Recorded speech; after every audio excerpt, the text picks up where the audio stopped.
वडी गावामध्ये खूप दिवसापासून अवैध दारू विक्रीचे प्रमाण वाढलेले होते। त्यामुळे त्या अनुषंगाने आम्ही वारंवार पोलीस स्टेशन वगैरे सगळीकडे सांगूनही त्यांना सुद्धा वैयक्तिकरित्या सांगूनही काही फायदा न झाल्यामुळे आम्ही आमरण उपोषणाचे पाऊल उचलले आहे। आज उपोषणास बसले असता गट विकास अधिकारी यांचे आम्हाला ग्रामसेवक तलाठी यांच्या मार्फत पत्र आले।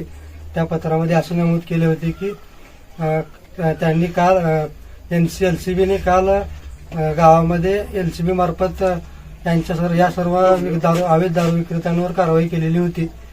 काल राज्य उत्पादन शुल्क यांच्या भरारी पथकाने या सर्व अवैधरित्या विकणाऱ्या दारू विक्रेत्यांवर कारवाई करून त्यांच्यावर गुन्हे दाखल केले।